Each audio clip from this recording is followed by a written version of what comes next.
convidado que acho que a maioria não conhece, né? Mas eu vou apresentar um pouquinho do currículo dele aqui. O nosso convidado foi consultor sênior do Banco do BRICS, presidente do Instituto Queira Passo e professor associado da Faculdade de Ciências Econômicas da Universidade do Rio de Janeiro. Nos programas de pós-graduação em Ciências Econômicas e Relações Internacionais pela mesma universidade. É mestre doutor em Geografia Humana e Econômica pela Universidade de São Paulo. Em 2022 recebeu o Special Book Award of China, o prêmio literário chinês, e é escritor. Então, uma salva de palmas aqui para o nosso convidado, Elias Jabbour.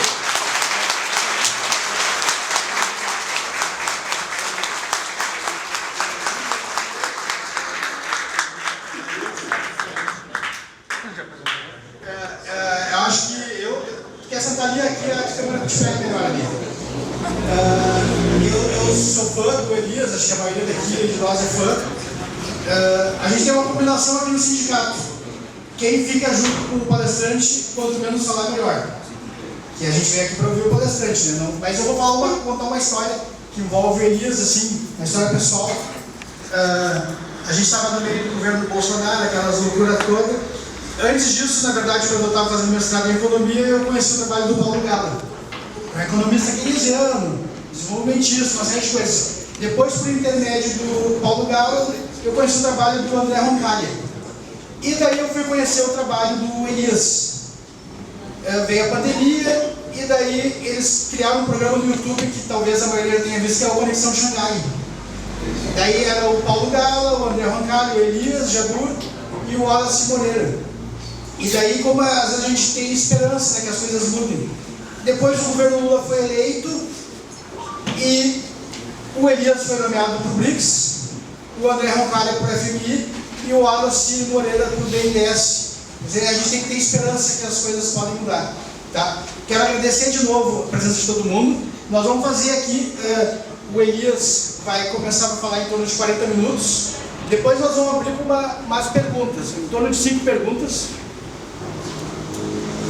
Em torno de 5 perguntas.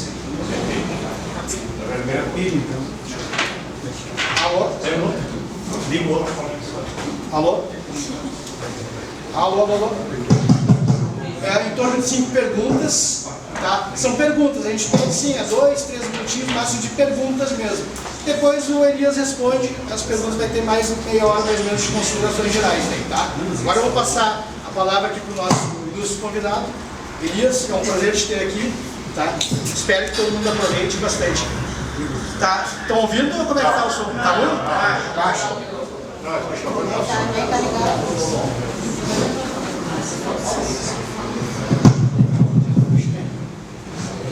Agora estão ouvindo. Vou passar para Elias aqui. Elias, fica à vontade aí. Primeiro, boa noite a todos. Boa noite. Todas. Eu posso ficar sentado? Pode. Primeiro, eu sou de São Paulo, né? Nasci em São Paulo, moro no Rio de Janeiro. E eu estou super honrado de estar aqui com vocês, porque não é toda hora que a gente tem a chance de estar falando com um público diverso, como fora do Rio de Janeiro, fora do eixo, né? Aquele eixo péssimo que é Rio de São Paulo, né? E tá. De novo. Oi? E agora, pessoal? E tá aqui com vocês, um público diferente, um público que de outro lugar do Brasil, uma outra realidade política, uma outra realidade, aliás, para pior inclusive, né? Porque se o Rio de Janeiro é bolsonarista, né?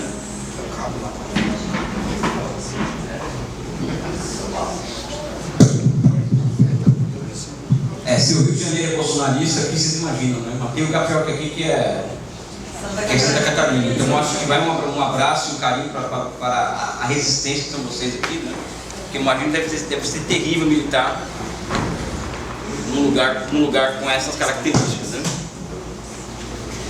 E aí agora? Show! Não, eu já tenho dificuldade de comunicação, vocês sabem muita história, né? Aí, se o microfone também não ajudar, também pior. Eu vou ser muito objetivo com vocês aqui, não quero enrolar muito, porque acho que a geopolítica voltou à moda, falar da realidade internacional voltou à moda, falar dessa dinâmica internacional também voltou à moda, então acho que, até porque o Brasil precisa se situar nesse mundo em profunda transformação. transformação está o tempo inteiro, nada está parado, né? Mas vivemos uma grande transformação. O tempo histórico que a gente pode escolher para falar dessa transformação pode variar, né? Eu parto do pressuposto de que o mundo hoje vive o que chamam de transição sistêmica, né?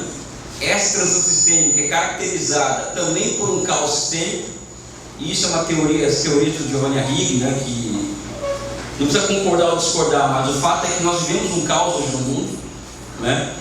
E que esse caos ele se transformou em uma espécie de forma de governança que os americanos encontraram para poder manter a sua hegemonia. O que isso significa? Que a hegemonia americana baseada em instituições, regras e leis, ela passou a ser disfuncional, de forma que o caos passou a ser a única forma de manutenção da hegemonia americana no mundo. Tá? Então acho que essa é a minha tese, a tese fundamental que eu venho defendendo ao longo das minhas últimas apresentações. Eu fiquei 2 anos sem poder falar por conta das cláusulas de confidencialidade dos bancos BRICS. Voltei em janeiro e eu tenho defendido essa hipótese recorrentemente. Agora, existe uma questão que envolve a temporalidade desse caos, da transformação do caos em instrumento de governança. Falam que é 2099, com aquele ataque em Belgrado de 70 dias, né? Não sei quem se lembra desse ataque, né? Que a OTAN bombardeia Belgrado por 70 dias. Então aquilo marca uma ruptura aberta dos Estados Unidos com as regras do jogo, né? Tem também a invasão do Iraque sem o consentimento do Conselho de Segurança da ONU em 2003.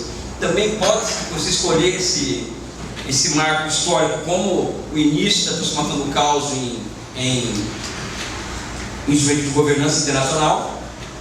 E tem a crise de 7, 8 e 9, a crise financeira de 2007, 2008 e 2009, que também pode se escolher como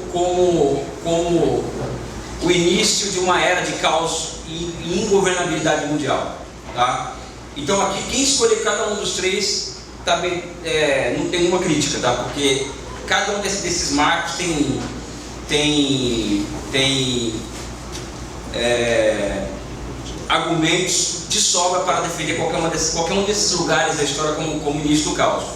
Eu prefiro, apesar de reconhecer que 99 é um ponto de viragem no mundo, começar a falar da crise de 2007, 2008, 2009. Por quê? Porque ali me entrega mais elementos para falar para vocês sobre pelo menos 2 pontos. O primeiro é que, aqui os mais velhos vão entender o que eu vou falar. Eu como estou na minha idade, eu tenho 49 anos, vou fazer 50 esse ano, né? Então, os têm a minha idade, mais ou menos. Aliás, um beijo no coração da Rosa, que veio aqui nos ver, né? Falar que fiquei muito feliz em ver a senhora aqui. Mexe com o meu coração esse tipo de manifestação, até porque não é toda hora que isso acontece, né?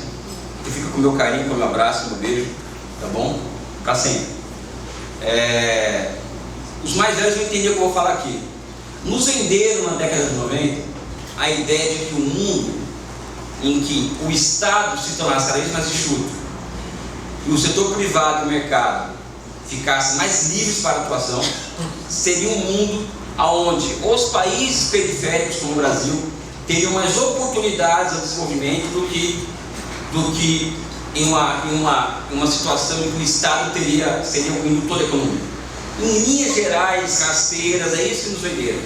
E que a globalização é um fato que vai gerar uma não alternativa. Essa não alternativa é o neoliberalismo, né? There is no alternative, ou seja, não existe alternativa, que é aquela frase famosa da Margaret Thatcher, que é a privatização, desregulamentação das leis do trabalho, a abertura da conta de capitais, ou seja, os países permitirem a entrada e saída de capitais de forma, sendo uma regra, né?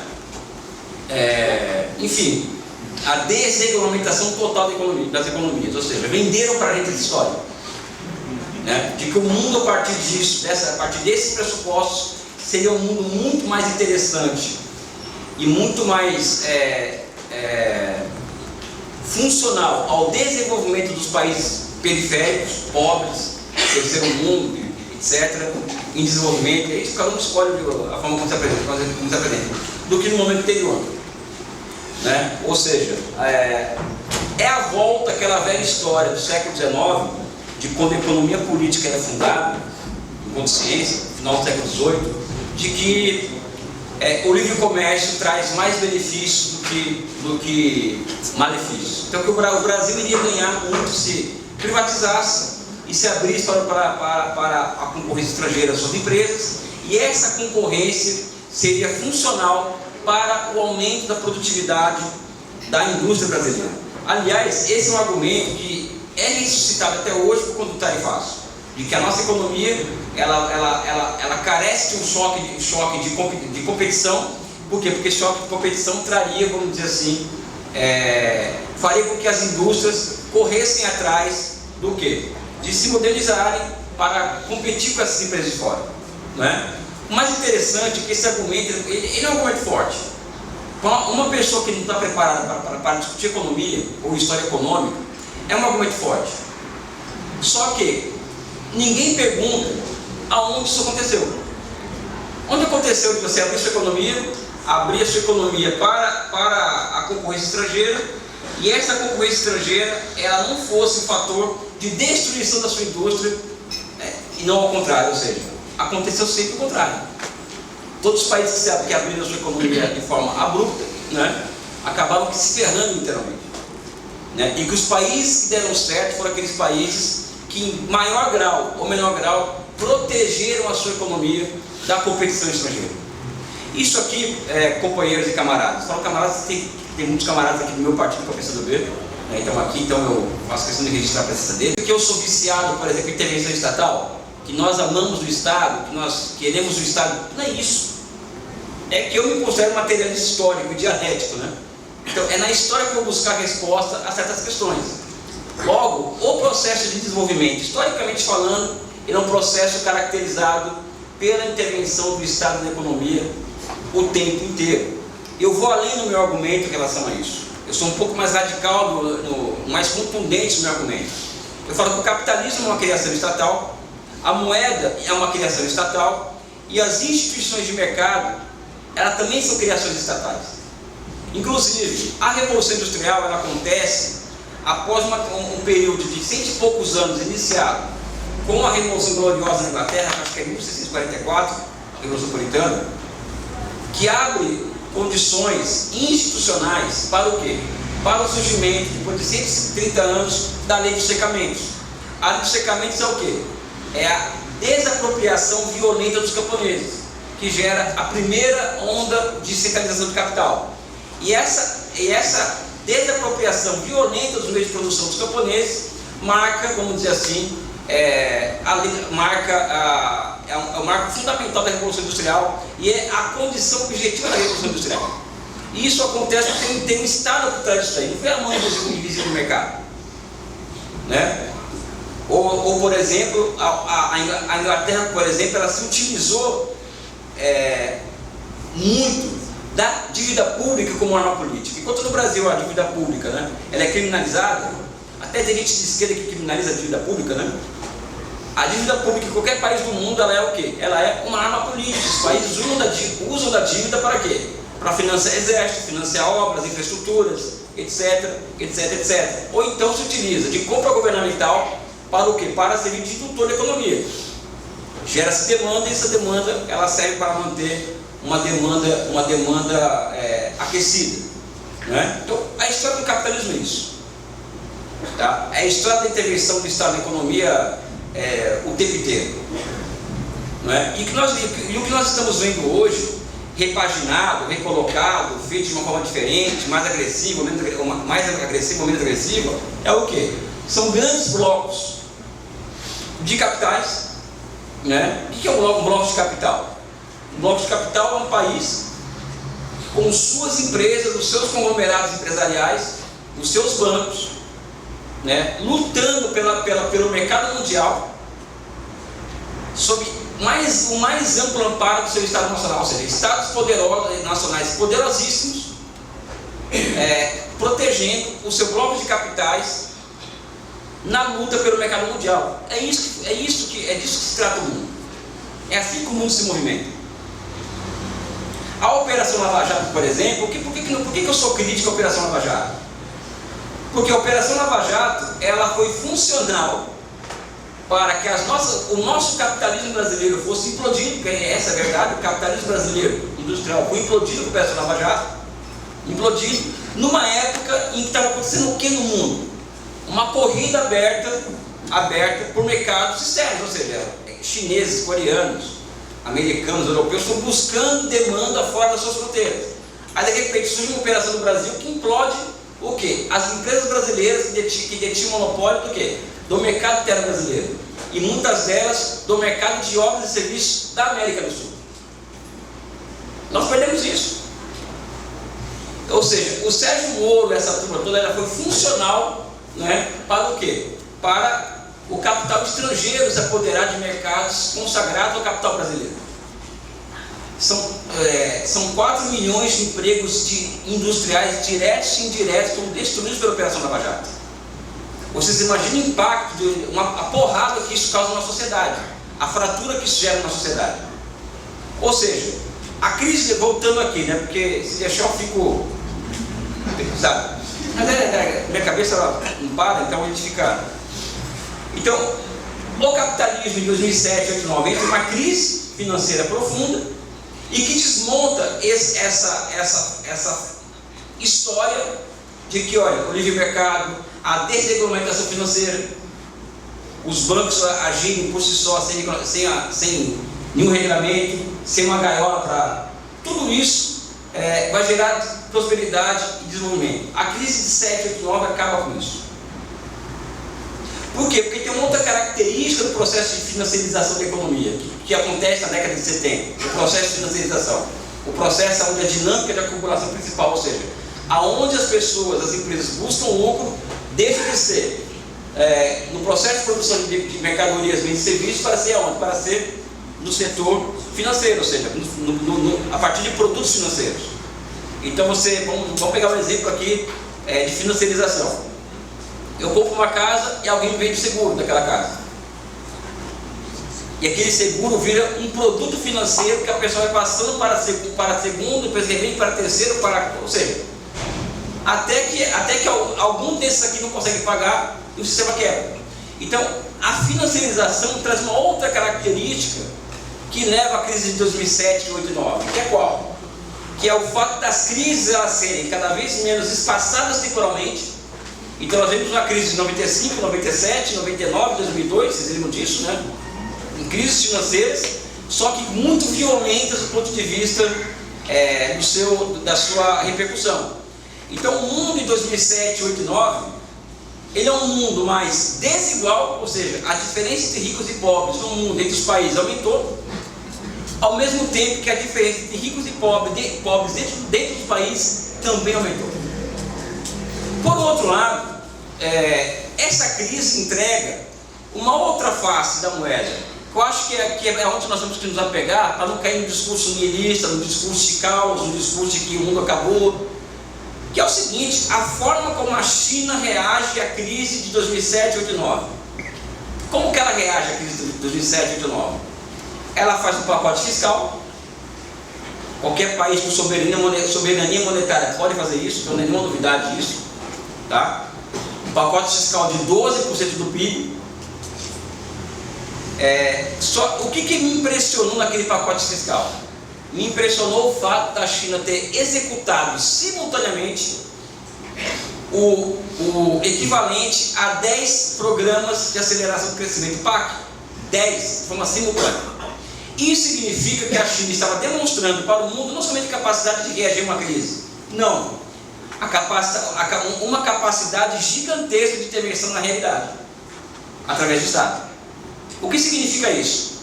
Olha, existe sim a alternativa ao neoliberalismo, tá? E não somente isso, tá? Quem leu meu livro sabe muito bem o que eu falo aqui agora, né? Um país que advoga o socialismo, que é governado por um partido comunista, consegue entregar uma chave de esperança para o mundo em meio a uma crise global. Então a China, a partir de 2007, 2009, ela faz assim, né? Ou seja, ela cresce muito rapidamente a partir daquele momento, em comparação aos países capitalistas que continuam mergulhados em crise. Por que os países capitalistas continuaram mergulhados em crise? Porque os responsáveis pela crise de 7, 8, 9 não foram presos, não foram colocados para fora do poder. E aqui vem uma analogia histórica que é fundamental, que é a seguinte: o Cromwell, que é a principal figura da Revolução Gloriosa inglesa, ele corta a cabeça do rei da Inglaterra porque ele percebia que a existência daquela figura era um impeditivo para o progresso inglês. O que acontece em 7, 8 e 9? Ninguém cortou a cabeça dos causadores da crise de 7, 8 e 9. E que inclusive são figuras, pessoas físicas e jurídicas, que impedem, vamos dizer assim, que o mundo vá adiante, que o mundo siga em frente. Então não aconteceu isso. Então a China passa por momentos sucessivos a partir de 2007, 2008 e 2009, do quê? De momentos chamados Sputnik. Os mais velhos vão lembrar disso aqui também. O que é o momento Sputnik? O momento Sputnik é o momento que a União Soviética ela assusta o mundo ao lançar o quê?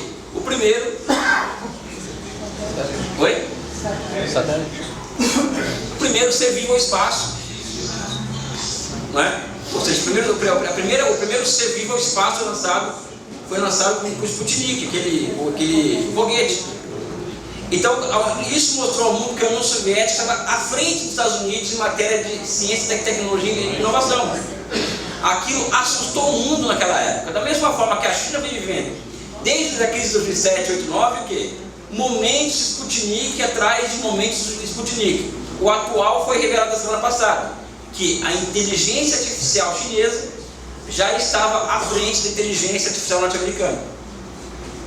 Alguém imagina, por exemplo, que há 30 anos atrás, um país que advoga o socialismo, com bandeira vermelha, com foice e martelo, com toda aquela simbologia nossa, iria estar hoje,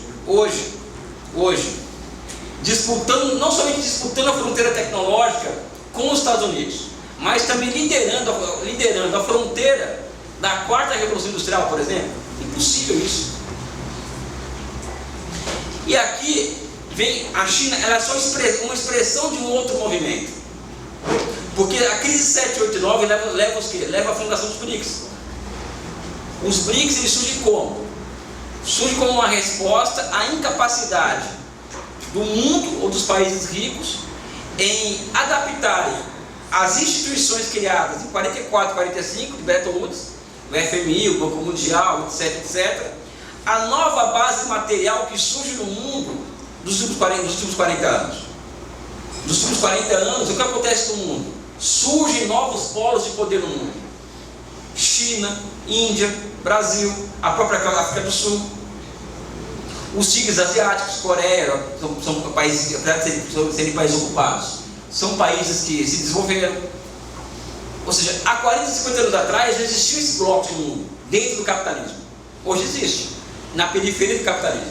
E esses países passam a reivindicar o quê? Uma maior capacidade, imagem de manobra para tomar decisões no futuro das finanças internacionais. Ou seja, as instituições de Bretton Woods, na opinião dos BRICS, tem que refletir a nova base material que ficou exposta ao mundo após a crise de 2007, 2008, 2009. E o que aconteceu? O FMI mudou alguma coisa, pessoal? Não. O Banco Mundial mudou alguma coisa? Não. Então, os BRICS é uma resposta. E ali surge com muita força o quê? Surge a questão que envolve a multipolaridade. A questão da multipolaridade ficou muito evidente. É evidente que eu quase coloquei a mão perto. Não, porque é aquela coisa que você tem. Não, você não quer educado, pessoal. Pode, né? Oi? Não, se a Rosa permitir, eu faço. Não. Tem que ter motos e tal. Assim, imagina minha mãe me olhando no céu, fazendo essas coisas, não dá.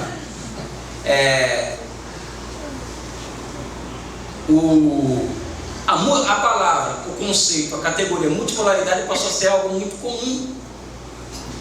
É lógico que a unipolaridade, a unipolaridade sempre foi uma exceção no mundo. sempre foi uma exceção no mundo. A multipolaridade foi a regra no mundo. Então é evidente que qualquer pessoa mais ou menos estudada ia perceber que esse momento unipolar americano era um momento só da história, que aquilo não ia resistir aos fatos e à própria história. E é o que está acontecendo hoje, né? Aí vem o quê? Ou seja, os americanos passam a perder cada vez mais espaço no mundo em todos os sentidos. E aqui é bom para quem gosta de história e observar o que o processo de financiarização causa ao capitalismo. Porque os americanos e os europeus, por exemplo, eles reagem ao aumento dos custos de produção nos seus países com o quê? Com uma revoada de milhares de cadeias produtivas desses lugares do norte global para o quê? Para onde? Para a China. A China ela se coloca em 78 em qual condição? Eu aceito receber, aqui tem mão de obra barata, aqui tem custo de produção barato, eu aceito ser receptor dessas cadeias produtivas todas, que estão querendo buscar alternativas a esse lugar de produção de vocês. Mas para vir aqui para a China vai ter que se adaptar a regras, entre elas, por exemplo, qualquer empresa americana ou europeia na China tinha que ser joint venture com empresa chinesa, ou seja, 51% da empresa chinesa, 49% americana ou europeia. Vai ter que fazer transferência de tecnologia. Então a China percebe uma oportunidade única no mundo, mas única mesmo, para o quê? Para promover o seu projeto nacional. E não somente isso, as transferências de tecnologias, elas são funcionais e fundamentais para o quê? Para a elevação da produtividade do trabalho. E que no fundo, como nós falamos em capitalismo e socialismo, é disso que nós estamos tratando. O socialismo ele não é uma forma histórica superior moralmente ao capitalismo. Não é de moral que se trata. Se trata de uma forma histórica em que a produtividade do trabalho ela é maior. E como a tendência à socialização do excedente se amplia no socialismo, evidentemente que a humanidade passa a viver outras possibilidades em uma forma histórica como o socialismo. Em tese é isso. Na realidade, muitas vezes não é assim, porque tem bloqueio, tem cerco, tem isso que a gente vê com Cuba, etc. Mas a China, quando teve espaço de se desenvolver, é isso que vocês estão vendo aí. Então, a China se aproveita desse momento histórico para promover o seu projeto nacional. Ela passa 40 anos assim, low profile, esconde a bandeira vermelha. Nós temos que nos concentrar aqui em construir a nossa base material, temos que nos concentrar em tirar centenas de milhares de pessoas da linha da pobreza, nós temos que nos concentrar em dar de vestir, de beber, de morar e emprego para 1,4 bilhão de habitantes. Na hora que nós conseguimos alcançar esse objetivo, aí sim nós podemos dar nossa contribuição à humanidade. Ou seja, eles foram 40 anos aumentando um monte de coisa. Teve embaixada chinesa que foi atacada em Belgrado, eles não fizeram nada. Os americanos invadiram o Iraque, eles não falaram nada. Ou seja, uma posição muito voltada para dentro dela. E hoje a China ela está em condições de colocar o dedo na ferida em vários pontos do mundo. Ela criou condições para isso. Né? E a financiarização ela leva o quê? A qual fenômeno, pessoal? Com essa revoada de cadeias produtivas para a China, por exemplo. A financiarização é um processo que todo mundo aqui sabe, trabalha em banco, né, grande parte de vocês, em que a riqueza ela passa a ser obtida de maneira líquida, ou seja, fora do processo de produção de mercadorias, bens e serviços. Isso faz com que, pessoal, leva a uma erosão da capacidade de inovação tecnológica dos países capitalistas. Então, por exemplo, de cada 100 dólares, vamos pegar o caso da Pfizer aqui. A Pfizer é um caso que é interessante. A Pfizer, por exemplo, que sempre foi uma liderança, né, em matéria de inovação tecnológica nos Estados Unidos, né, assim como na Europa, a indústria farmacêutica, a Pfizer ela abriu o quê? Um escritório financeiro, ou seja, um escritório que vai pegar parte daquele lucro da empresa para investir aonde? No mercado de capitais. Né? Então a Pfizer, por exemplo, ao fazer isso, ela perde capacidade de inovação, porque inovação é dinheiro, pessoal. Inovação não é apertar assim de luz, não é. Inovação é grana. Inovação é queimar dinheiro em praça pública. Então os americanos estão perdendo muita capacidade de inovação tecnológica por conta da financiarização da sua economia. Então, de cada 100 dólares que se coloca no processo de produção nos Estados Unidos, somente 25 vai para a produção, o resto para a especulação. Na China, mais de 90 dólares vai para a produção. Ou seja, a capacidade de atropelo da China em relação aos países capitalistas é muito grande. E também por uma outra característica também, que eu acho que é fundamental para quem, aliás, a maioria queria ser a favor do socialismo, não sei, né? Uma diferença entre socialismo e capitalismo, e que fica muito clara para hoje na guerra entre China e Estados Unidos, qual é? O fato do núcleo da produção e da finança na China ser público. Enquanto por exemplo, o sistema financeiro americano, europeu e brasileiro, que é privado, e esse setor financeiro acaba corrompendo o Estado, o governo. Então, no caso do Brasil, o Banco Central ele é capturado pelo sistema financeiro. Na China é público. E o núcleo produtivo chinês, ele também é público, e formado por 96 grandes conglomerados empresariais estatais. O que significa o quê? Que a China tem 96 conglomerados, que é a empresa mãe e as suas subsidiárias, nos setores estratégicos da economia. É como se tivesse 96 conglomerados do princípio ativo da Petrobras, onde é estratégico. Da mesma forma que a China tem 144 bancos públicos, orientados a longo prazo. O que significa que a China tem 144 instituições financeiras com o princípio ativo do BNDES no núcleo da sua economia. Então, esses bancos criam moeda para empresas públicas investirem, né, e os setores não públicos da economia se aproveitarem dos efeitos de cadeamento. Ou seja, uma economia dessa é imparável, é impossível competir com uma economia dessa. Não é? Então, diante dessa situação, em que a China emerge dessa forma que vocês estão vendo, e com essas características que ela tem, que a economia chinesa tem, posso até voltar um dia que só falar da China, sabe? A gente começa a perceber que vai ficando difícil para os Estados Unidos, e que a aposta no caos é algo fundamental. E aqui eu entro nessa parte da história, que é a seguinte: qual que é a cronologia do caos, né? Qual que é a cronologia desse caos? Qual que é o processo histórico do caos? O processo histórico do caos aí é uma opinião particular, pode discordar, concordar, não tem nenhum problema com divergência, pelo contrário, eu cresço com ela. Mas vamos lá. Após a crise, após 789, ocorre uma primeira onda que eu acho que já começa a bagunçar o mundo de vez, né? Não como o mundo tivesse bagunçado, que é a seguinte: os americanos passam a imprimir dólar e jogar esse dólar no mundo. São bilhões de dólares por dia que jogam no mundo. Isso chama-se quantitative easing, que é o quê? A chamada guerra cambial. Para quê? Para valorizar as moedas de terceiros países e desvalorizar o dólar para fins do quê? Para fins de baratear as exportações americanas. Isso é uma decisão unilateral dos Estados Unidos. Depois, aí os mais novos já sabem o que eu estou falando, porque todos vivem isso até hoje, surgem o quê? As chamadas guerras em quinta e sexta geração. As chamadas operações PSYOPs, que são as operações psicológicas, ou seja, guerra híbrida. E aqui, companheiros e camaradas, os Estados Unidos eles se utilizam amplamente de algo que só eles têm no mundo, e a China, que são as Big Techs, que é Google, Facebook, WhatsApp, todos esses instrumentos que estão usando o Instagram o tempo inteiro, eles passam para quê? A utilizar esses instrumentos para desestabilizar sociedades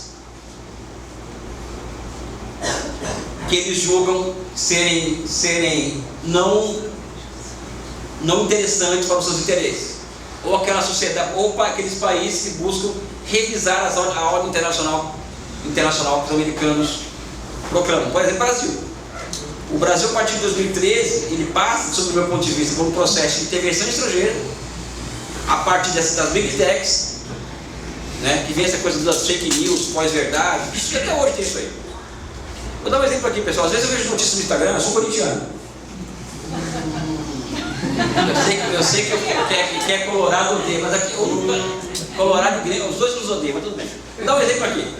Às vezes eu estou no Instagram, não é para saber política, não é disso não, pessoal. O negócio é Corinthians, entendeu? Tá, não é política, eu estou lá para ver. Aí tem a notícia no Instagram, bomba para fiel. Uma notícia bomba. A coisa é que então é uma contratação, vai pagar a dívida, não sei o que, sabe?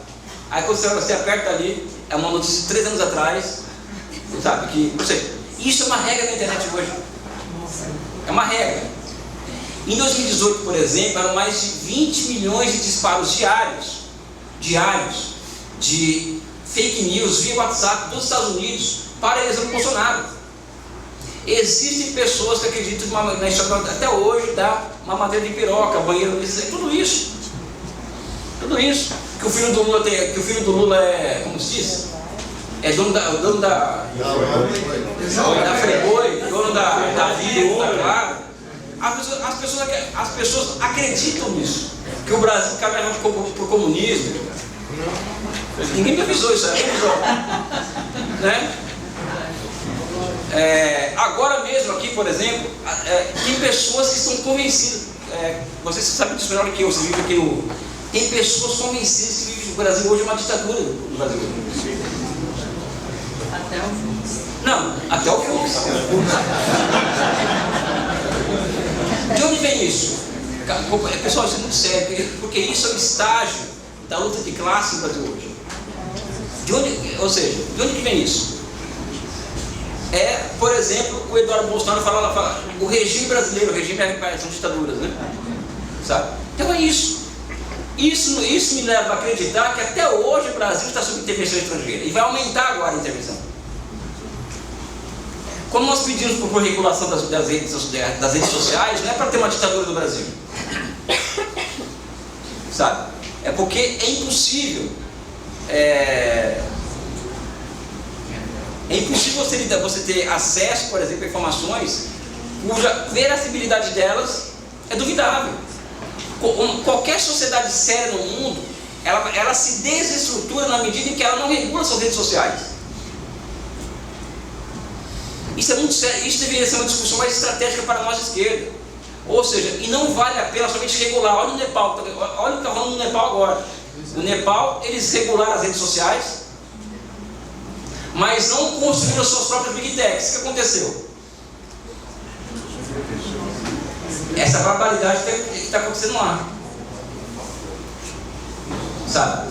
Então, 2013 começa essas guerras de quinta e sexta geração, que é uma combinação, que tem um amigo meu da Argentina, o Gabriel, não chama de é uma mistura de guerra híbrida, guerra convencional e guerra híbrida. Ou seja, aonde não rola, aonde a guerra híbrida não soluciona o problema, aí entra com o exército mesmo. O caso da Líbia, o caso da Síria, porque aí vem as intervenções abertas militares que a OTAN faz nos Estados Unidos. Porque o objetivo estratégico dos americanos com Obama passa a ser o quê? Isolar a China. Isolar a China não é para isso, tem que ir antes. Derrubar o Irã. Para derrubar o Irã tem que derrubar a Síria.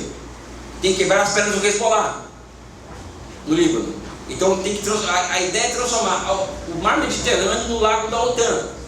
Então o Muammar Gaddafi ele é derrubado nessa hora, a chamada Primavera Árabes, né? Ele é derrubado a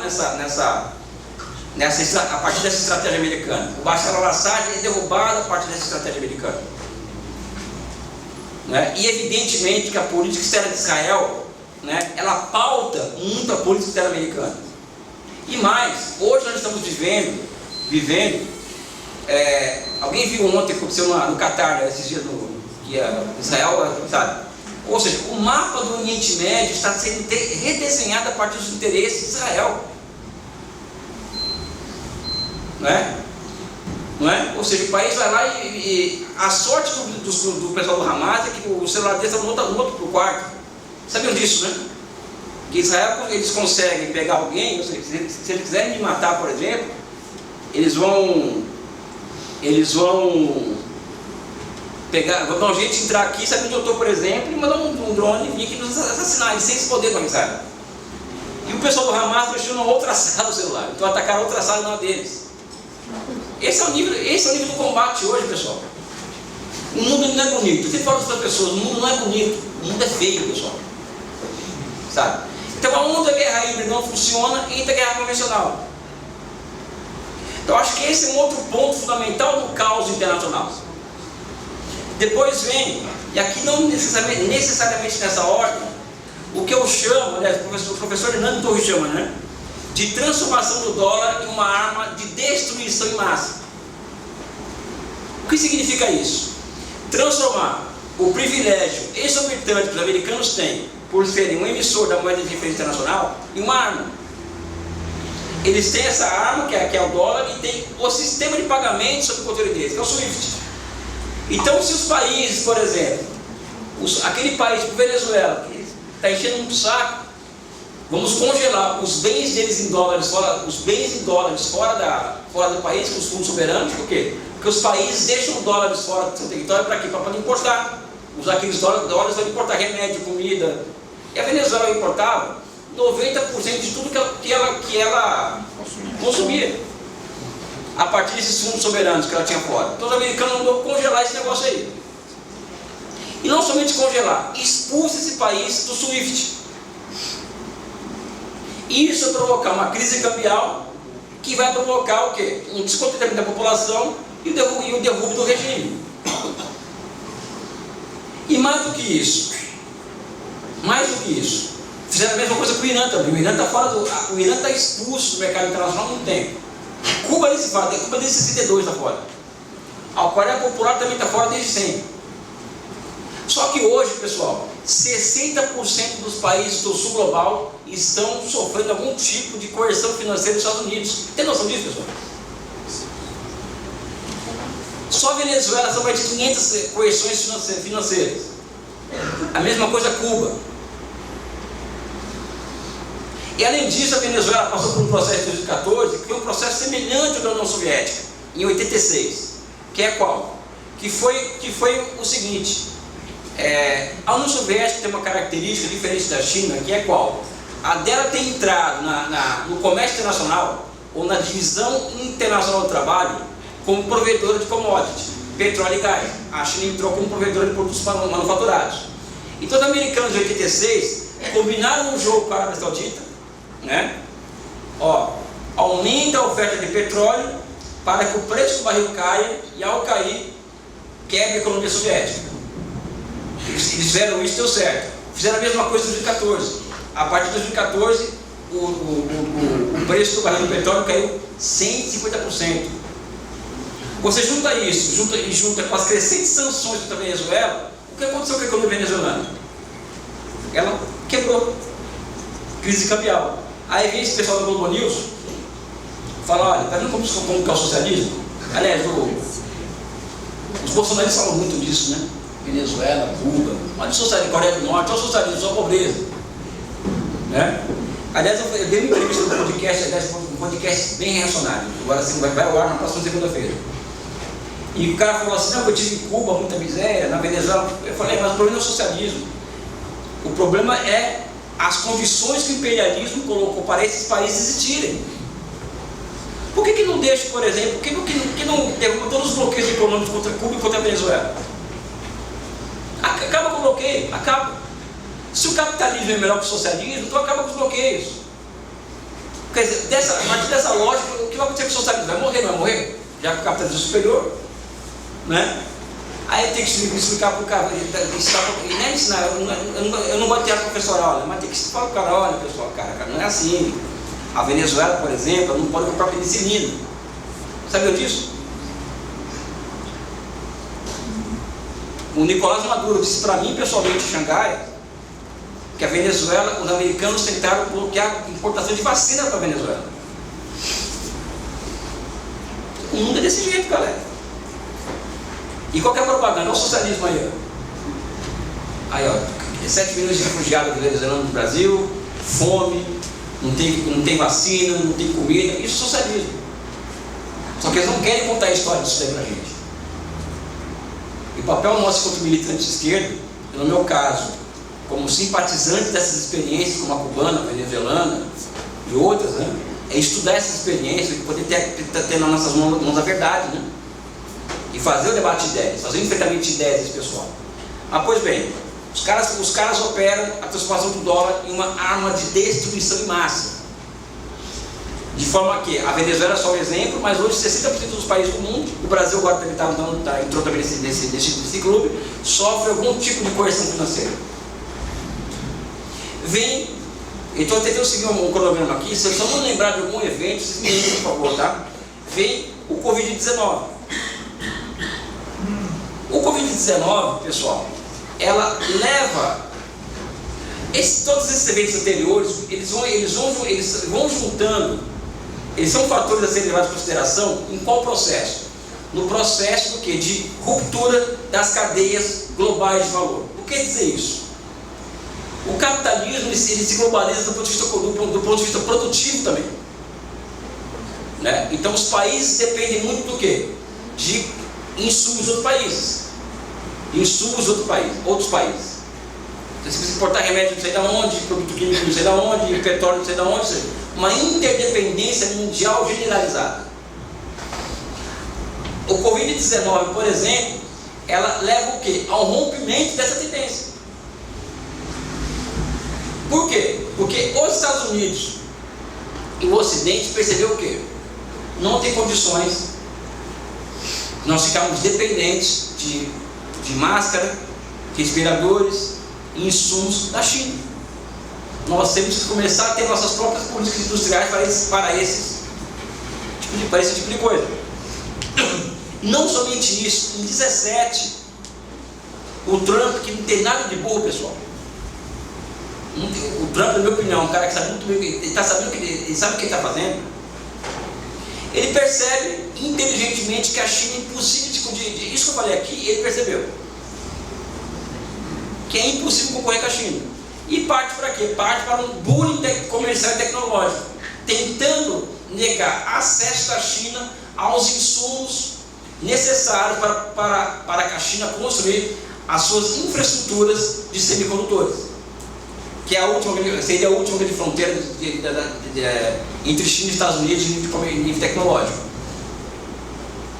Não deu certo. Mas o mundo começa a olhar para esse movimento e, opa, vou ter que começar a me virar aqui, que a próxima vítima pode ser eu. Então, rola desde até hoje, hoje essa tendência ela é muito clara, da ruptura de cadeias globais de valor e o surgimento do quê? De políticas industriais 4.0, ou seja, os países cada vez mais se voltarem para novas políticas industriais. A Europa hoje ela está vendo a sua decadência e está acontecendo o que com ela? Está se rearmando. Então, a demanda efetiva da economia europeia é via keynesianismo militar. A Europa está se militarizando. Os Estados Unidos está com essa política de taxar o mundo inteiro de forma que a tentar resetar, dar o reset, ou seja, reiniciar o comércio internacional, as regras do comércio internacional, em prol dos seus interesses estratégicos, que é qual? A reindustrialização dos Estados Unidos. A guerra da Ucrânia, as pessoas me perguntam, como você define a guerra da Ucrânia? Né? Olha, a guerra da Ucrânia ela é uma reação da Rússia, uma reação que, na minha opinião, uma rebelião armada contra a ordem liberal que se aprofunda após o final da União Soviética, e essa ordem serviu para humilhar a Rússia e para cercar a Rússia. O Putin invadiu a Ucrânia porque ele é mau, porque é um cara mau, pessoal? Você acha que a história se conta dessa forma? Ele é um ditador autoritário e decidiu invadir o país? Existe um processo, ou seja, em que a OTAN, o Ocidente coletivo, ele se nega, ele não cumpriu o acordo que foi feito com Gorbachev, que cai o muro de Berlim, unifica-se a Alemanha, mas a OTAN não vai se expandir até as fronteiras da União Soviética. Eles quebram essa regra e a OTAN passou a quê?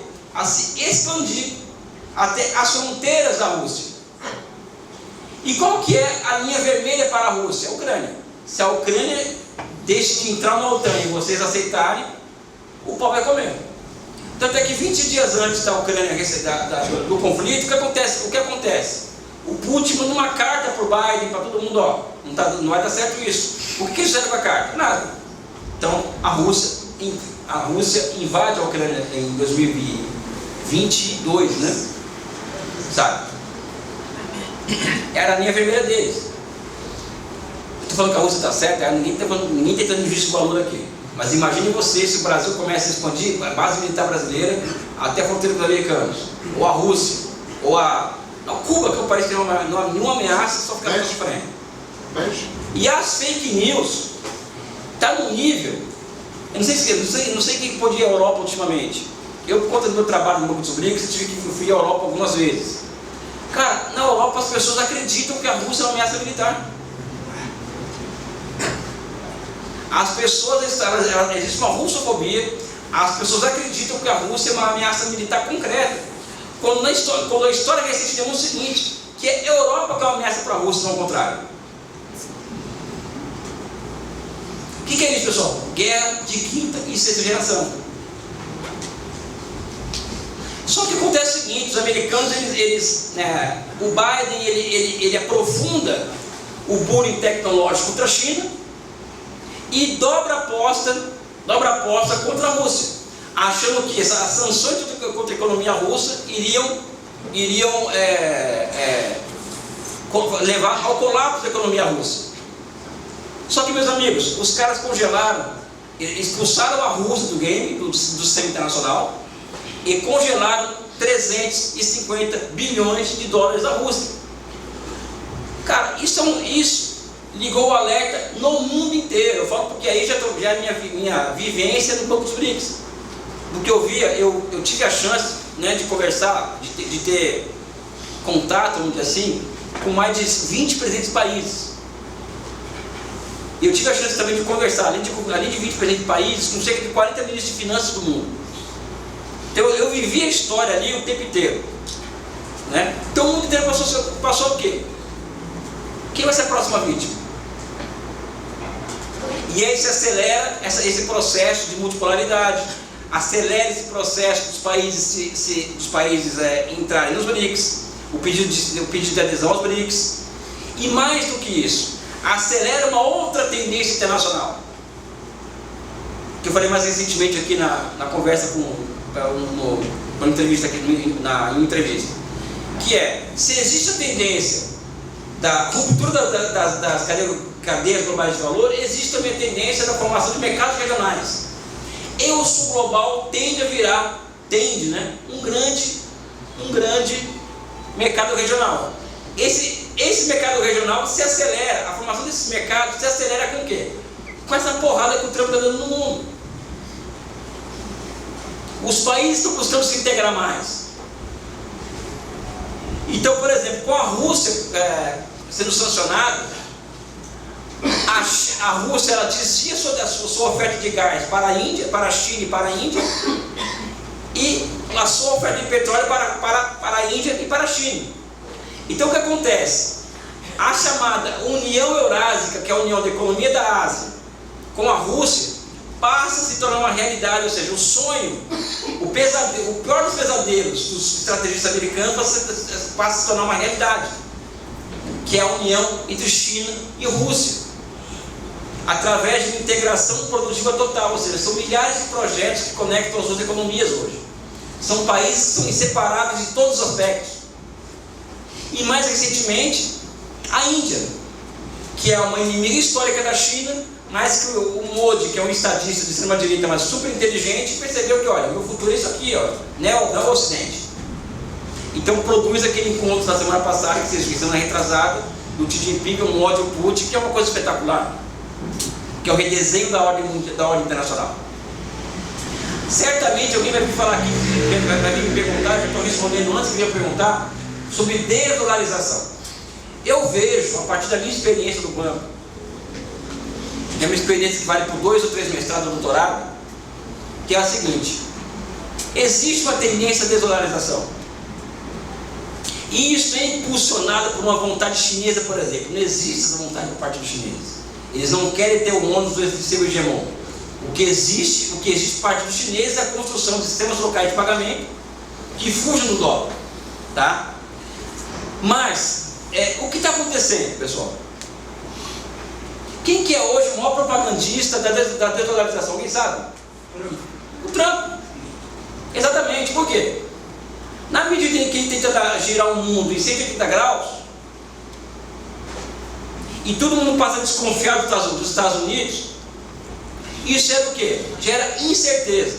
E hoje existe um índice de certeza na economia mundial, de certeza, que é qual? Que hoje é maior que na época da pandemia. Pessoal, na pandemia a gente sabia se ia ter vacina, se ia ser para sempre, se a gente ia ficar em casa. Não, já era grande certeza, hoje é maior. Isso está levando o quê? A uma desvalorização do dólar, e as famílias e empresas que buscavam o dólar como refúgio seguro passam a fazer o que agora? A buscar o ouro. Então isso acelera o quê? Acelera o fato do quê? Do Lula chamar uma reunião dos BRICS. Até então os BRICS não passam do arranjo político, já falei isso aqui mais cedo, não passa do não bloco, não tem acordo de cooperação, não tem nada, porque existe um acordo político ali. Aquele pessoal se reúne todo ano para chegar, para falar, conversar sobre a ordem mundial, tomar algumas decisões e volta para suas casas. Então é somente ordem política. Só que hoje o Lula, por exemplo, ele liga para o Putin, para o Modi, para o Xi Jinping e os outros líderes dos BRICS dizendo o seguinte: olha, vamos construir uma reação coordenada a essa maluquice do Trump. Ou seja, o Trump está levando o mundo ao quê? O mundo a se reorganizar de forma mais rápida contra os Estados Unidos. Então ele é o fator principal da desdolarização. E aqui, vindo para o final, eu falei demais já, né, pessoal? Qual que é o nosso... Tem que falar do Brasil, né? Não tem jeito. Eu tenho falado onde me chamam para falar, e isso não significa que eu falo sozinho, tá, pessoal? Falo sozinho. Eu sou neurodivergente, né? Então eu sou neurodivergente, eu sou cheio de mania. Uma delas fica assim, eu sou assim, sou desse jeito. Sou desses assim, sabe, esquisitos, né? Aí tem que assumir, né? Melhor do que todo mundo percebe que é esquisito e tal, mas a gente assume que é doido, que é estranho, sabe, que era o estranho da escola e tal, enfim. Um dia eu conto esse lado B da minha história para vocês. Eu tenho dito o seguinte, que eu falei mais cedo aqui hoje, eu fiz um tweet hoje sobre isso, porque tudo que eu tweeto eu coloco no Twitter, são coisas que estão aqui maquinando, que até virar uma ideia, eu colocar no papel e falar no texto. Está tendo julgamento do Bolsonaro agora. Então acho que amanhã vamos comemorar a prisão dele, etc, não é isso? Vai ter cabelo e tal. Porque é pessoal, né? É um negócio pessoal mesmo. A gente quer que mostrasse, né? Não é isso? É pessoal. Só que a gente tem que ser mais estratégico, eu acho. Nós temos que... Pô, ela pode entender. Não é ela, não? Eu sou daquela tese, é aquela ligação. Que eu já tive. Posso contar uma história, pessoal? Quando eu tinha uma certa idade, assim, eu vivia muito amor platônico, né? Eu escolhi sempre aquela menina que é a mais difícil, a mais impossível, aquela que eu escolhi para gostar. E uma delas, todas elas, né? Eu era daqueles caras que ficava controlando se era de ligar ou não, sabe? Eu saí de casa, teve uma que eu nem saí de casa esperando a ligação dela. Cara, então eu sou aquela pessoa que quando eu estou dando aula e toco o celular, e muitas delas nem ligavam nunca mais, nem era coisa da minha cabeça. Colocava na minha cabeça que ela estava afim de mim e estava esperando a ligação. Não é verdade, pessoal. Eu era aquele cara que montava uma história na cabeça, um teatro, colocava os personagens, criava um enredo e acreditava nesse negócio. Né? Então eu colocava na minha cabeça que a mulher estava afim de mim, né? E eu levava até as últimas consequências disso, né? E sofria e tal, chorava, ouvia música de novela e tal. Pô. Cara, tem 2 trilhas sonoras de novela que eram espetaculares. Aquela novela Celebridade, né? E Mulheres Apaixonadas, né? É para cortar o punho, né? Então, pessoal... Oi? Melhor. Caos. É melhor que o caos. Então, quando alguém liga assim numa aula, eu não sou aquele dando aula, não sou chato, não ligo, sabe? Faço o que quiser, tudo tá ali, entendeu? Sabe? Até porque o mercado vai julgar a pessoa, sabe? Não sou eu. Se tocar aquela ligação e for ela, meu amigo, aceita, ou ele, aceita, entendeu? Talvez não ligue nunca mais. Sabe? Enfim. Eu acho, pessoal, desculpa que é brincadeira, porque o assunto é sério demais para ficar ali pra gente. A gente já sofre muito, né? A gente carrega muito peso do mundo nas nossas costas muitas vezes, né? Então, se a gente tiver um mínimo de leveza e sermos mais humanos do que um professor, do que um padre, sabe? Tem que ser humano, tem que, sabe? A condenação definitiva do Bolsonaro e do bolsonarismo não depende da STF, eu acho, depende da gente. Sim. Se nós não formos capazes, nós esquerda, capazes de entregar futuro para o Brasil, ou seja, reindustrialização, esperança, esperança de futuro para os nossos filhos, se nós não formos capazes de construir o que eu chamo de uma outra maioria política capaz de construir um novo projeto nacional de desenvolvimento, ou seja, vocês viram que eu falei do mundo aqui, não falei? E o Brasil está à deriva, né? Não temos exército, não temos indústria, não temos, né?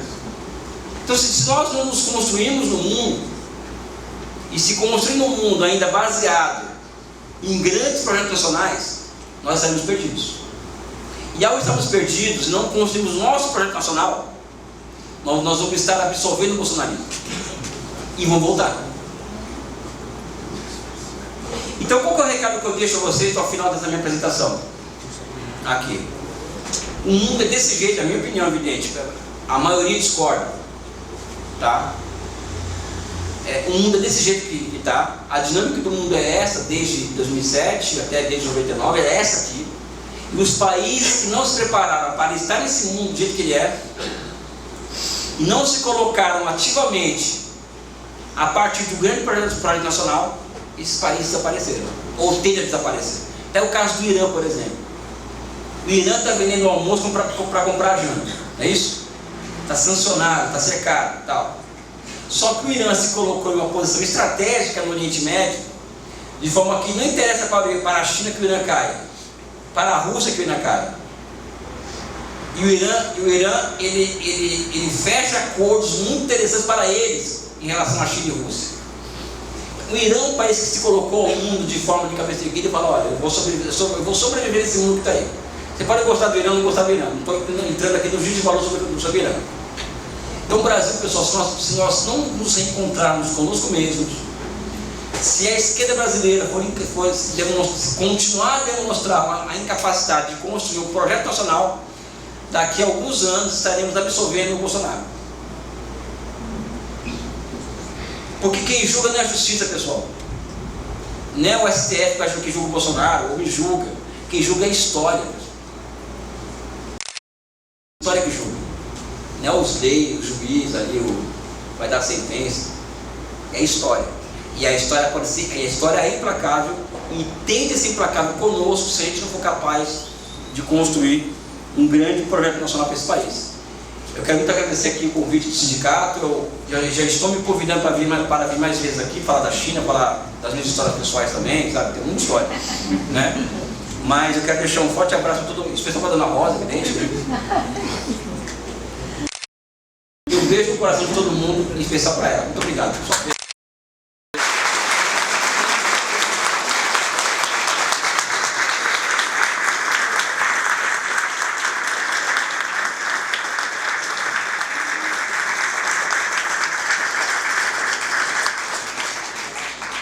Nós vamos fazer agora uma rodada de perguntas, tá? Mas o que eu peço? Perguntas. Perguntas, não defesa de tese. Né? Então, a gente pede que faça perguntas. Vamos fazer umas 5. Tu quer que tu vai respondendo? Ou... Não, assim, pode fazer assim. Então, o Bruno aqui vai, quem quiser fazer a pergunta, levanta a mão. O Bruno vai levar o microfone, tá? Eu só vou mostrar aqui que eu me esqueci no início. Eu estou com uma camiseta aqui do Banco do Brasil, é do Brasil. A gente fez um ato umas 2 semanas atrás na frente do Banco do Brasil, aqui na Praça 20, em função das fake news, dos ataques que o Banco do Brasil vem sofrendo pelos esses baba ovo de gringo dos bolsonaristas. Então, por isso que eu estou com essa camisa. Eu lembrei dos companheiros ali. Vai passar o microfone. Depois vamos nos reunir aqui no final para a gente tirar uma foto todo mundo junto, uma foto bem legal daí, tá? O Bruno vai passar o microfone. Falaram da foto, vou aproveitar e falar, a gente tem um grupo do WhatsApp. Ok, perfeito. Já tem os 5 inscritos, tá? Temos um grupo do WhatsApp, a gente divulga esses eventos. Quem botou o nome naquela lista a gente vai adicionar posteriormente. Também tem uns QR Codes aí que pode se adicionar também, tá bom? Já tem uns 5 inscritos, então dependendo das respostas, a gente faz mais, tá? Só um instante.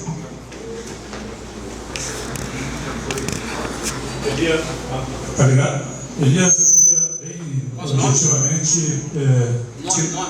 Domingos Alexandre.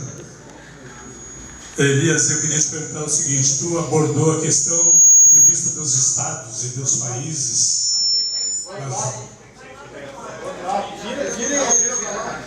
Eu queria te perguntar, tu abordou a questão muito pertinentemente, mas do ponto de vista dos estados, nações, países. E eu sou muito fã do Thomas Piketty e gostaria que tu comentasse sobre a questão, em última instância, não é a questão da concentração da riqueza. Muito obrigado.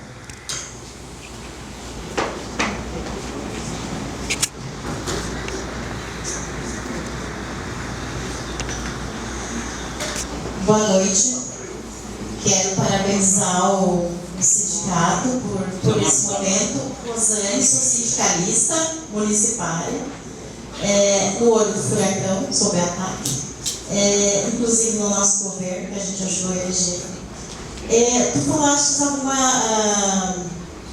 algo assim, a China, como se a China fosse o que deu certo no liberalismo. É possível um capitalismo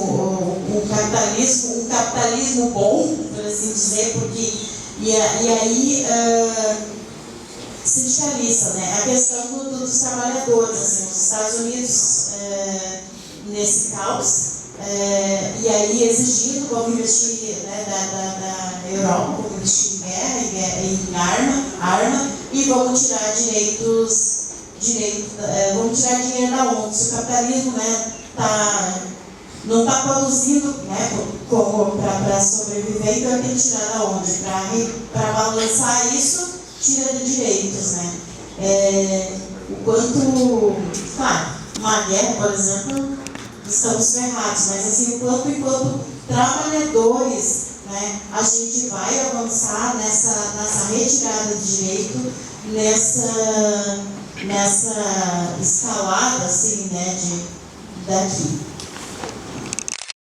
É muita coisa, você não é sobre isso, quero falar sobre isso, mas agora acho que é isso.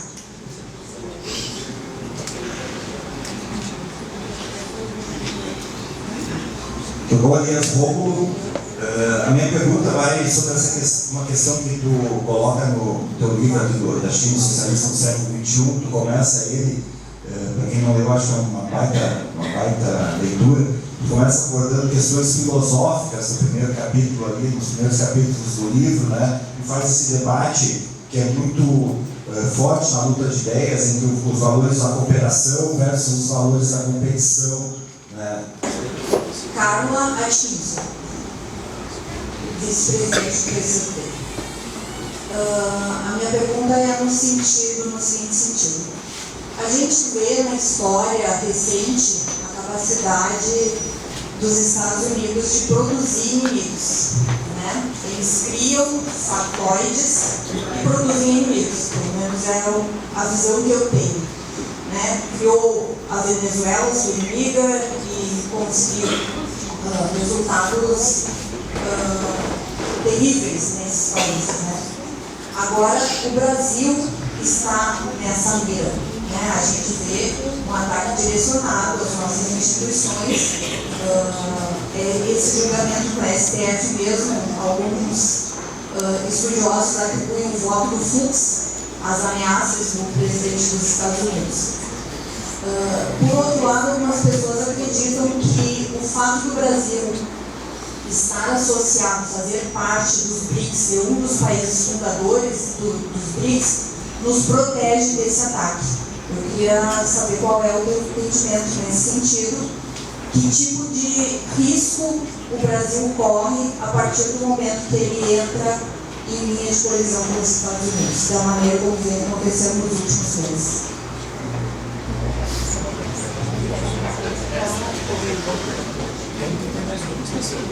Pode ser mais uma, a gente fecha. Vamos contemplar todos levantar a mão para ter mais duas perguntas.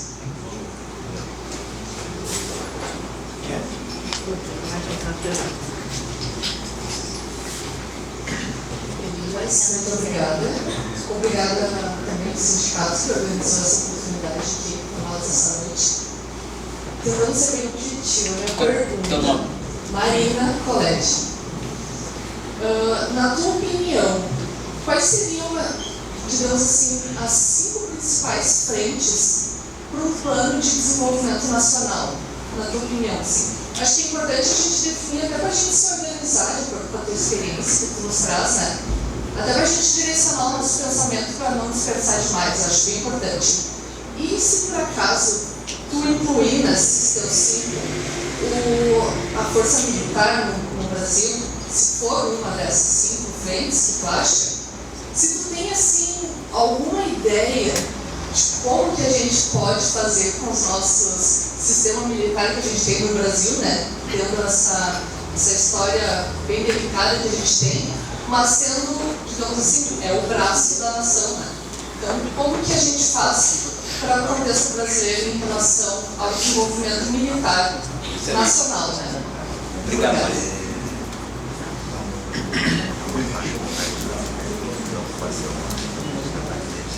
Eu queria perguntar, puxando um pouco da tese do Enes Faques, do tecnofeudalismo, se tu compactua as ideias do Enes e qual seria o papel da China dentro dessa nova dinâmica do capitalismo que está mudando, né?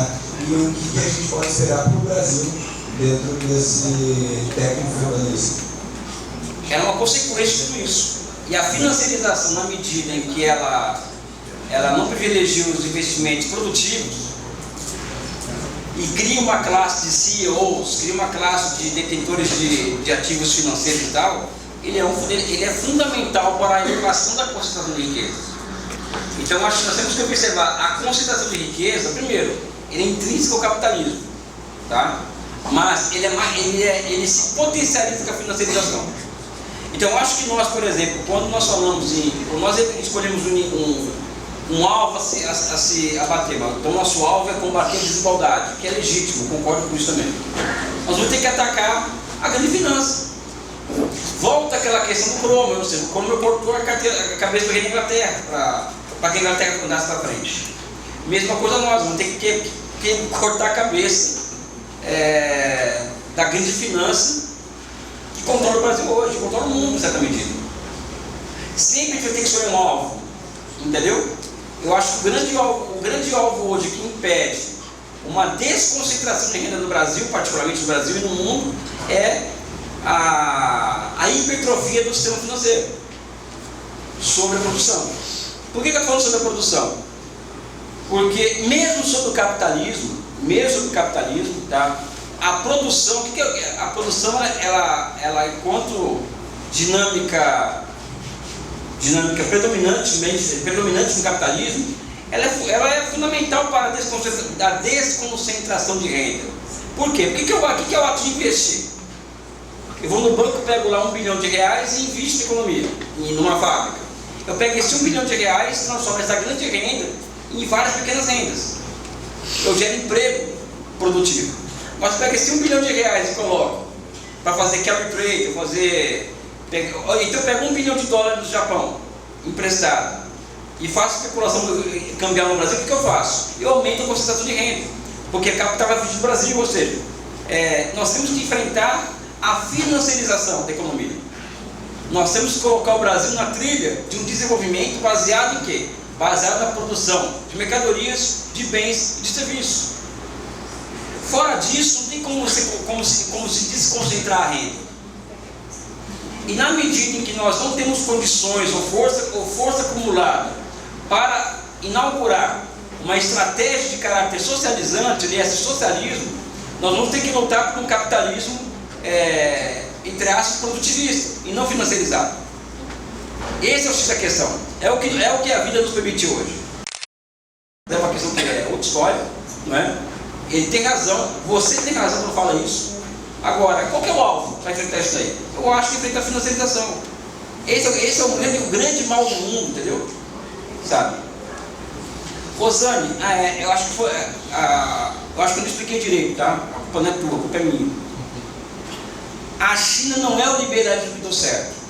A China é um país que ela é um país socialista, mas que ela decide em 1978 fazer parte do sistema interestatal capitalista, ou seja, ela adere às regras do capitalismo internacional, as regras do OMC, da FMI, tudo isso aí, mantendo a sua natureza socializante, fundada em 49. Só que ela o que acontece? Ela produz, ou seja, ela olha para o mundo e vê uma série de desafios e uma série de oportunidades e constrói uma estratégia a partir das possibilidades que o mundo entregar para ela.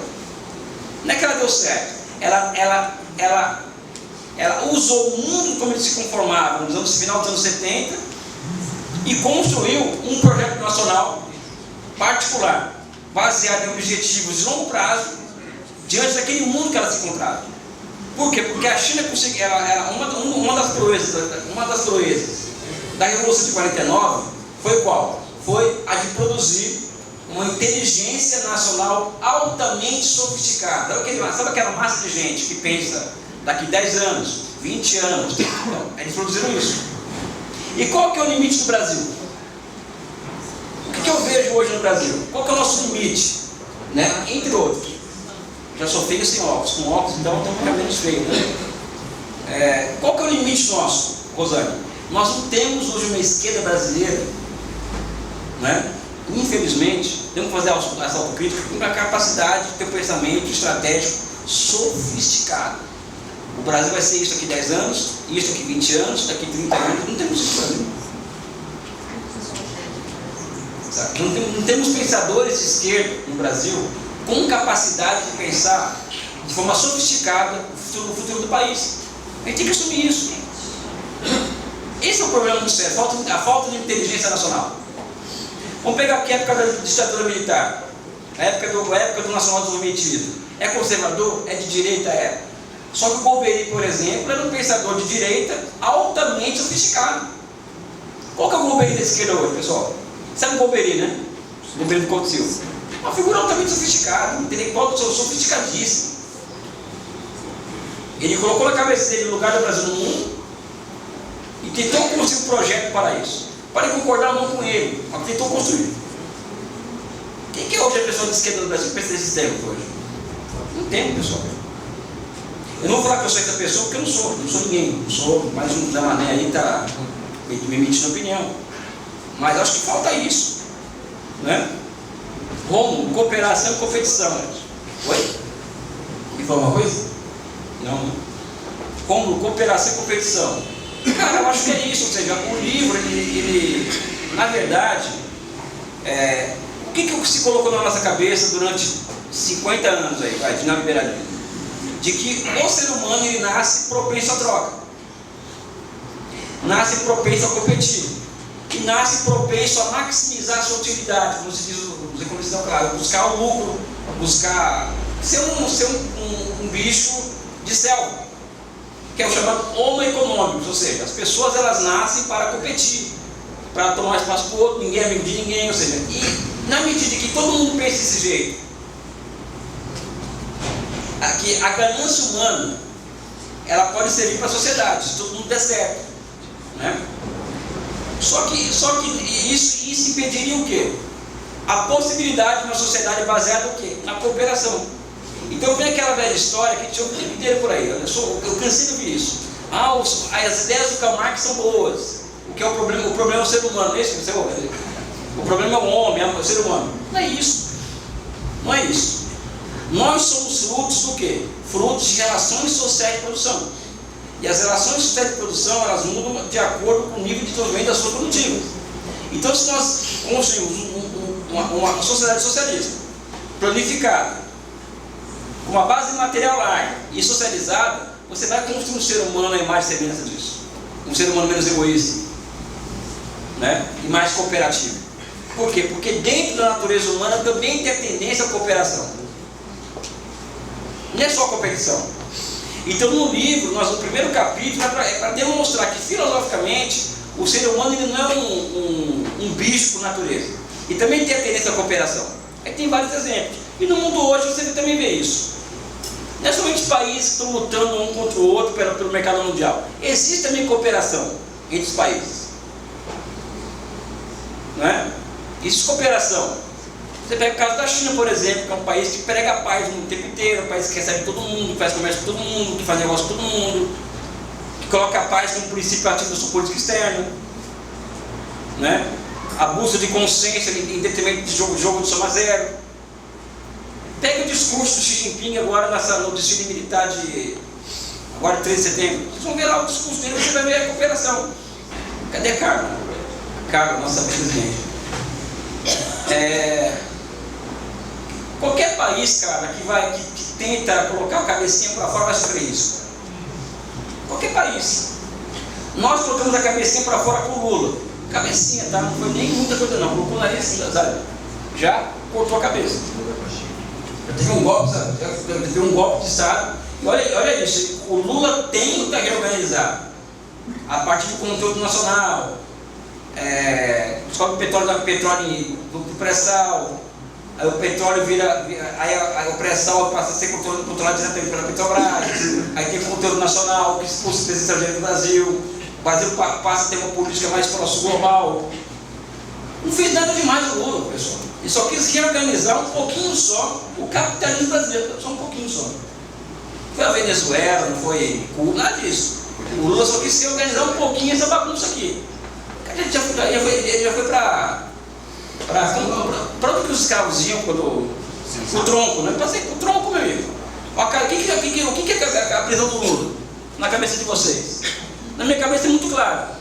O que o escravo que imaginava querer fazer parte da Casa Grande acontecer com ele? Para quê? O lugar do escravo é na senzala, não é na Casa Grande. O Lula teve a ilusão de que poderia chegar na Casa Grande. Ou do Brasil ser parte da Casa Grande. Ele foi com o tronco, meu amigo. Então acho que nós precisamos muitas vezes, para analisar a realidade, de uma sofisticação do pensamento histórico, né? Perceber que a prisão do Lula não foi uma coisa porque o Sérgio Moro é o filho da... Não é tudo isso, cara. Não é o Sérgio Moro. É um processo histórico por trás dele. É uma elite que odeia o povo, uma elite que é pró-europeia e pró-americana. Esse caldo de cultura escravagista que é uma chaga até hoje. É isso que condenou o Lula à prisão em 2017. Não foi outra coisa, pessoal. E qualquer um, pega aquela. Alguém lembra da cena do Gaddafi sendo morto? O que foi aquilo, pessoal? Vocês conhecem aquela história? Alguém sabe me falar que conta a história? O Gaddafi ele viu que ia perder a guerra, que já era e tal, né? O Hugo Chávez chama o Gaddafi para se exilar na Venezuela. Ele falou: não, eu vou me exilar na Venezuela, vou morrer na minha tribo, onde ele nasceu. Ele vai para a tribo dele, 30 mil pessoas ficam, viram um cerca para protegê-lo. A OTAN mata essas 30 mil pessoas em uma semana. Aí quando chegam nele, o que os caras mandam? Liga a câmera. Aí você aquela cena de enfiar o cabo de vassoura do cara, sabe, no ânus dele, tudo aquilo que vocês viram filmado. O que é aquilo, pessoal? É uma cena qualquer? Olha um recado. Quem mexer com os meus interesses vai acontecer isso aqui, ó. Se puderem fazer isso com o Xi Jinping faz, se puderem fazer isso com o Kim Jong-un faz, com o Putin eles fazem. Eles cortam a nossa cabeça. Então qualquer país que vai... É isso, pessoal. E é por isso que eu estou falando aqui, se a gente não se reorganizar enquanto projeto nacional, nós não somente estaremos absorvendo o Bolsonaro lá na frente, nós estaremos sob intenso risco do quê? De quê? De nós não aguentarmos a pressão que vem de fora. A pressão vai ser grande, meu amigo. O fluxo hoje, eu voltei, foi esse. A pressão é grande. Né? É por isso que eu fico aqui. Oi? Ele está votando ainda, ele não parou. Puta que pariu, velho. Ou seja, eu praticamente me vejo como um peregrino, vamos dizer assim, da questão nacional, por conta disso. A pressão vai ser grande, se nós não nos reorganizarmos quando um grande projeto nacional está perdido. É assim que o mundo funciona. Aí a competição do Romo, aí a competição que vai nos engolir. Cara, eu respondi?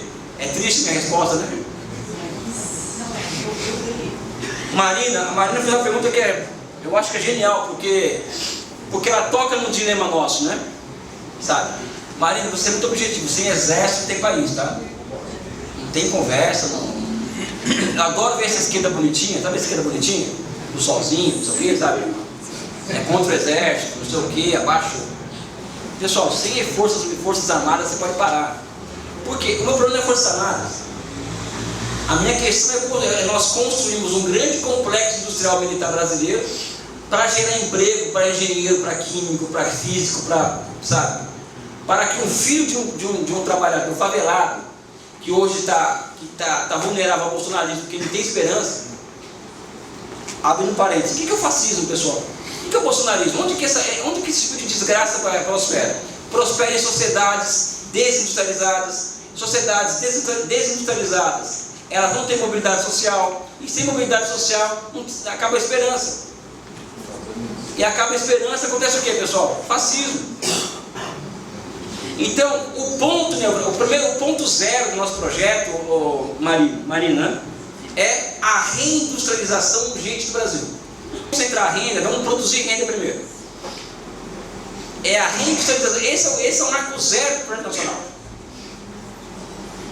Agora, a hierarquia disso passa pelo quê? A solução é política, Marina. A economia vem primeiro que a política, né? Então nós temos que construir o quê? Uma outra maioria política no Brasil, com essa compreensão de mundo que eu estou trazendo aqui. A chance de estar errada grande pode ser que o futuro, que a solução seja acabar com o Brasil, pode ser. A chance, o melhor é ter uma esquerda que só diz, pode ser. A minha visão de mundo é essa. Eu fui trazido aqui para a minha visão de mundo, não é isso? A minha visão de mundo é muito clara. É cruel, é nua, é crua. Se nós não nos reindustrializarmos, não nos tornarmos uma potência industrial, em 20 anos o Brasil desaparece, na minha opinião. E para isso nós temos que formar outra maioria política. Só que existe uma tarefa histórica diante da gente no ano que vem, que é derrotar a extrema-direita. E aí, pessoal, não tem mediação. Quem vai derrotar a extrema-direita ou perder para a extrema-direita chama-se Luiz Inácio Lula da Silva. Não tem outra figura.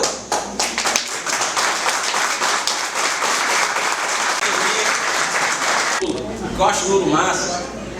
Pessoal, não é isso. Eu acho o PT o máximo, o Lula o máximo. Não, é o que nós temos hoje para enfrentar um inimigo poderoso, é ele. É ele, não tem outro. Não tem um fora do campo do Lula, não tem ninguém.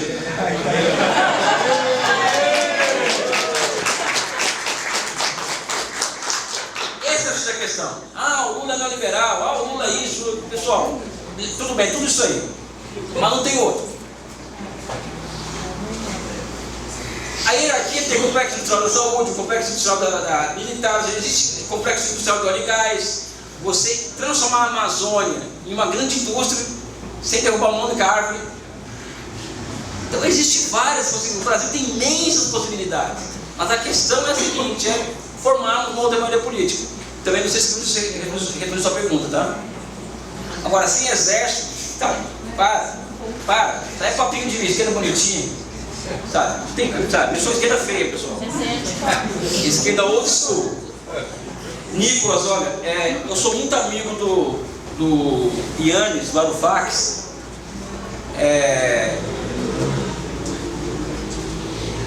Ele pega na veia, eu acho, o técnico. Cadê um técnico feudalismo? Tá? Eu já falei isso pra ele, assim, sabe? Eu não sei se o nome é correto. Eu acho que nomear os fenômenos é fundamental. Mas, o que ele traz no livro dele, de consequência para a gente, é o seguinte: nos Estados Unidos existe uma guerra entre finanças e Big Tech. as duas não querem abrir mão das suas rendas, enquanto na China existe uma cooperação de finanças e Big Tech. E o fato do Estado socialista, no caso, ele não acha que é socialista, ele tem dificuldade de falar que a China é um país socialista. A minha grande briga com ele é essa. Mas o fato de ser um partido único, olha como é contraditório e dialético, é o que garante algum nível de democratização na sociedade chinesa. Então o Brasil, olhando por exemplo do Nepal, nós temos que regular nossos Big Techs sim, mas não é suficiente. Nós temos que construir as nossas Big Techs. Aí entrando também na pergunta que a Marina coloca, nós temos que ter Big Tech nacional. Né? Enfim, pessoal, eu queria só para ter como consideração final, eu acho que falei aqui um monte de besteira talvez, tá? Coisas sem sentido, pode ser mesmo, não estou aqui, sabe? Eu sou uma figura esquisita mesmo, eu penso alto, tenho essa característica, mas é meu sentimento, né? É o que eu tenho estudado, é o que eu tenho lido, é o que eu tenho hiperfoco, né? Então eu fico horas e horas lendo, analisando uma coisa, o mundo está caindo, eu estou lá, sabe, lendo, estou fazendo, sabe? Eu tenho esse problema comigo. A minha neurodivergência traz problemas de socialização, então como eu tenho dificuldade de socialização, fico hiperfocado em coisas, ou seja, então isso me leva a ser uma figura que focou no estudo, né? Mesmo a minha comunicação, eu estava falando aqui hoje com vocês aqui, o pessoal tem que me levar numa sala aqui para poder me, sabe, porque eu tenho dificuldade de falar em público, né? Vocês conhecem essa história, eu acho, né, que eu não falava até 5 anos de idade, e quando comecei a falar, até hoje sou gago, né? Meus inimigos usam isso contra mim nas redes sociais, gaguinho, não sei o que e tal. A péssima dicção, é verdade, eu sou gago, tenho péssima dicção e tal. Mas além disso, eu tinha dificuldade de olhar para as pessoas, para falar, orando para as pessoas, né? Então para mim estar aqui, para falar que é um sacrifício, não é sacrifício que vocês dão, é sacrifício estar aqui. Então cada vez que na minha época não tinha terapia igual meu filho vai terapia todo dia, fazer a porra toda, entendeu? Na minha época não tinha nada disso. Minha mãe não tinha nem condição de colocar para... Ela não tinha nem tempo de perceber que eu era esquisito, autista, entendeu? Minha mãe tinha que trabalhar, não tinha... Sabe como é essa minha história da minha mãe, né? Sabe? Então, pra mim, eu estou falando com vocês aqui, é uma chance que vocês me dão para falar que eu venci, né? Que eu estou vencendo, né? As minhas questões, né?